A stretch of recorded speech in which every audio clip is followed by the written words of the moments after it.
another video about how to use the Ninja Foodi Max 15-in-1 with the Smartlid. I'm still absolutely loving this machine. I'm so glad that I've got this. It is just so versatile and I've been making loads of delicious recipes on my channel. So hopefully you've checked out some of those and I'm helping you to learn how to use it. Now on this machine we've got 3 modes, we've got 15 functions and we've also got a capacity of 7.5 litres.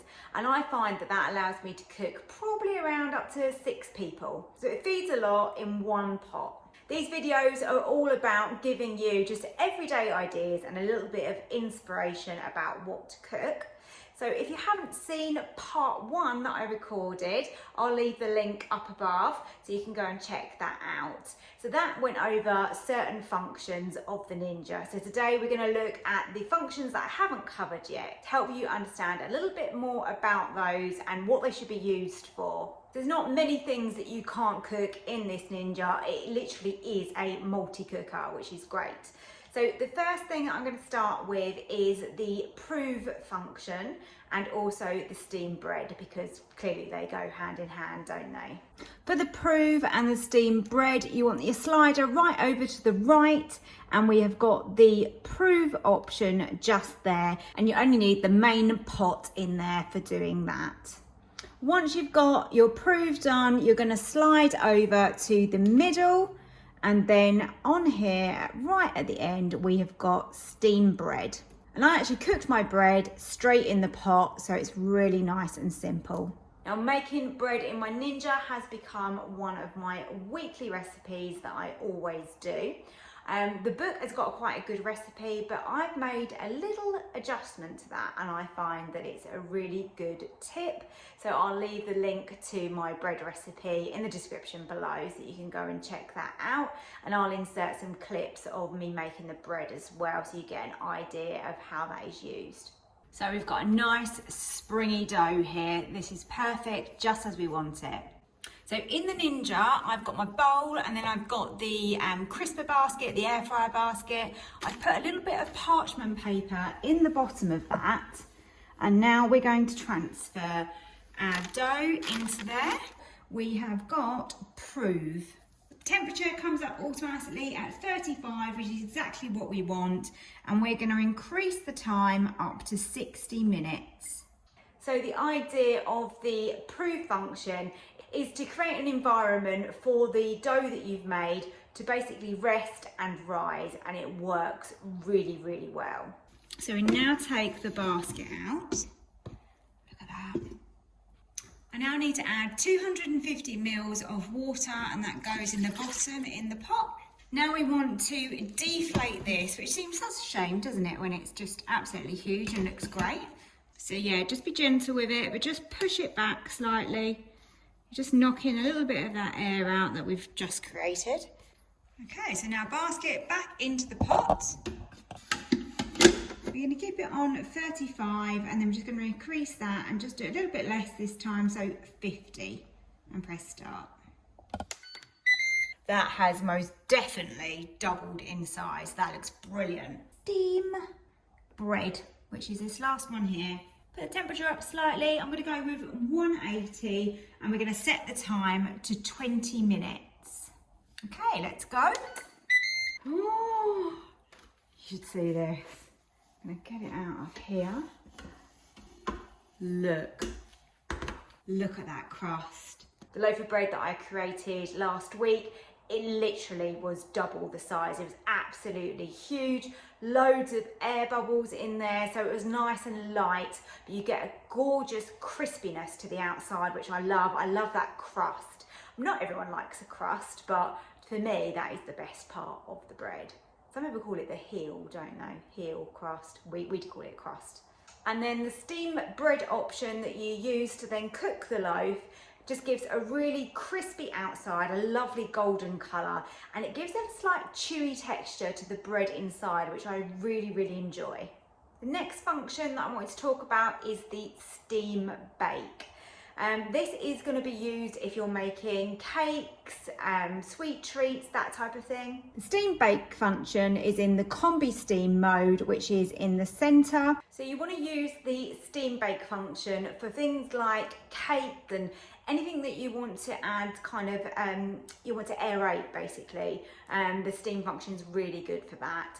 And I made a chocolate and cappuccino cake which came out absolutely beautiful. You could even see all the little air bubbles in the cake and it was really light and fluffy. In my Ninja bowl I have placed the rack that you get that comes with it. Because we're steam baking this, in the bottom we need liquid. So 500 millilitres of just plain water goes into the bottom.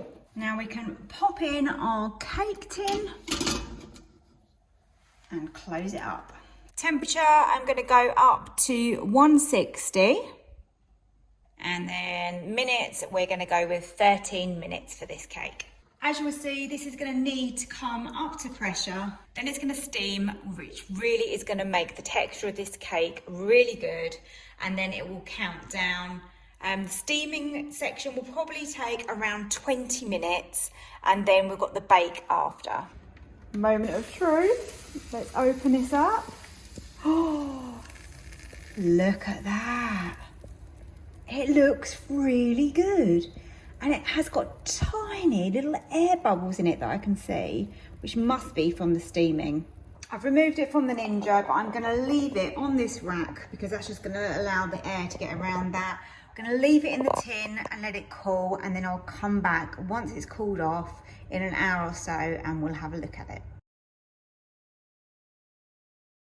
Moving on now to the function that probably most of us use the most is the air fryer function.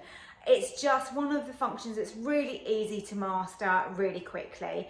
You can lift the lid, you can check what you're cooking, and you can roughly go on the basis that it probably takes around half the time in the air fryer compared to the oven. It's great if you've got kids and they eat things like chips out the freezer, chicken nuggets, things like that. It's definitely a healthier way of cooking because you don't have to add any oil or very little oil if you choose to. So it gives you a guilt-free, crispy, crunchy food. So anything you want to eat that has got that lovely crispy, crunchy texture, air fryer is the way to go. I'm going to give you some examples of things that I have made and I will link those recipes as well.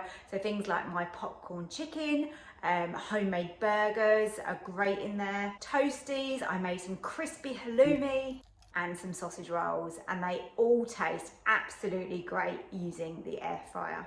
Something that I thought I would show you and I thought was worth mentioning is these silicone baskets that you can put into the Ninja. These are brilliant.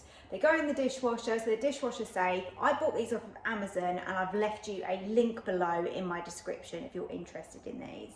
I have got some disposable paper ones as well, and again there's a link below for those. They are great. These are just obviously a little bit more environmentally friendly because they can be reused. So when I'm not using the air fryer mode, I opt for bake. Bake is like basically using your oven. So if you're going to bake something in the oven, then you would use that in your Ninja. So things like cookies, pastries, pies. I made a really great pie and I put that onto the bake option. Things like pasta bakes as well would work really well on the on bake. Say you've created a pasta dish and you've pressure cooked it, but you want to add cheese to the top, you can then put it over to the bake setting and that's going to bubble away. You can also though use things like grill and air fry, and they would also give you a similar result, making that cheese melted but bubble and go nice and crispy. One of the options that I have not used that regularly is the grill function. I'm not really quite sure why I've not used this because I use my grill, so why am I not using my grill in my Ninja? So this is quite new to me, but it is really, really good. This week I made a lovely meal which was a red pesto beef rice and it was absolutely delicious. And I just used the Sear and Saute option, but then what I wanted to do was to add some cheese on top of that, so I literally popped it onto grill and it was done in minutes. If you was making say like a mashed potato pie, you could also use the grill option just to crispen up the top of that mashed potato. And also the grill option is really good if you want to say maybe cook some steaks, some chicken, some burgers. That works really well. You can also use the probe to check the temperature alongside that. A question that I had about the Ninja the other week was about the keep warm function. So I thought I would just cover that in this video because it is actually really handy. People are asking, do you have a like a delay? You know, so if you want to slow cook something and say you're going to cook it for 6 hours, but you don't want to put it on first thing in the morning, they were asking, can you delay the start time? You can't. Well, not that I've found anyway. But what the Ninja does have is it has the keep warm function, and this makes sense really because you wouldn't really want raw food sitting in the Ninja for a few hours, say like when you've gone out to work, and then it start cooking, because you know it's not going in fresh, is it? So instead the Ninja offers this keep warm function, which can be used when you're either pressure cooking, steaming or slow cooking. And basically at the end what will happen is it will automatically go on to keep warm. So if you don't remove that food straight away, it's going to keep it at a safe temperature of 75 degrees. You haven't got to worry about it, and actually stays on keep warm for up to 12 hours. So that is a few of the functions covered, and I hope that has been helpful. If you do have any questions, please feel free to leave me a comment. I'm always really happy to reply to you. I'm still learning, as I'm sure most of us are with these new machines. And I think even when you've had it for a year, you're still working out timings and what you like cooking in it and how it works for you. I really hope this video has been useful to you. If you did enjoy it, then remember to hit that like button because it really helps my channel so much. Don't forget to subscribe as well because I've got loads of Ninja recipes still to come. And thank you so much for watching, and I hope to see you next time.